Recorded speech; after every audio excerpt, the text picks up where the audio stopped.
Hello and welcome, viewers. Today I have another amazing recipe for potato wedges. These are very crunchy and tender on the inside. You'll need russet potatoes to make this recipe. Just peel them, wash them, and then pat them dry. And then you're going to cut your wedges medium, large. So you want to create like 3 wedges out of each medium potato. 6 wedges out of each medium potato. When you're done cutting this, you're going to parboil them just for a short time and then we will move on. So we are going to place this into boiling water and then add some salt, cover them and let them cook for just 5 minutes. And this is why I'm using seasoned salt here, but you could use plain salt, that's okay.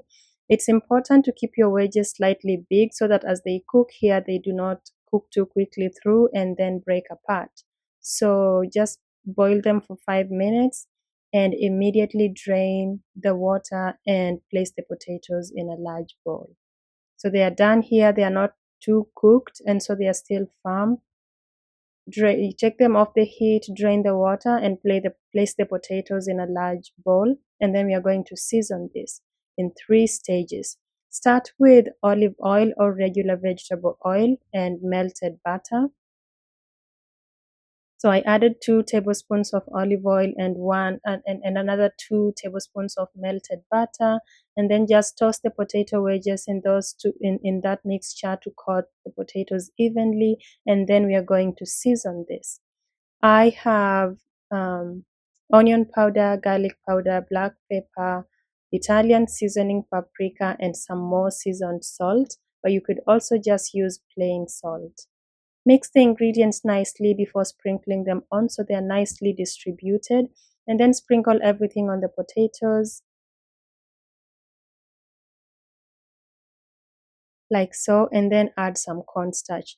Cornstarch is really important in giving the potatoes that crisp factor on the outside. So go ahead and toss the wedges nicely and gently until everything is uniformly coated like that.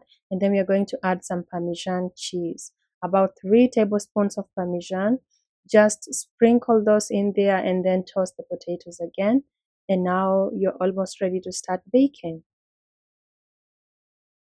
So once everything is nicely coated like so, go ahead and line a baking sheet and then lay out the wedges, make sure they are not overlapping, and then bake them at 400 Fahrenheit for 17 to 20 minutes until they are browned to your liking. They will brown more on the underside, so you could lay this in a different shape if you want the browning to be on the side. Go ahead and scrap the potato wedges off the sheet and then just serve them serve them with maybe a dipping sauce or whatever way you want to enjoy this. But they are so crispy, they are so delicious, and I really hope you love them. So you could serve them like so, or you could sprinkle some cilantro or parsley just to even make them look better, and then enjoy with ketchup or any other way. I hope you love this recipe and I hope to see you again. Also, consider signing up as a member if you love my recipes. Thank you so much and bye-bye.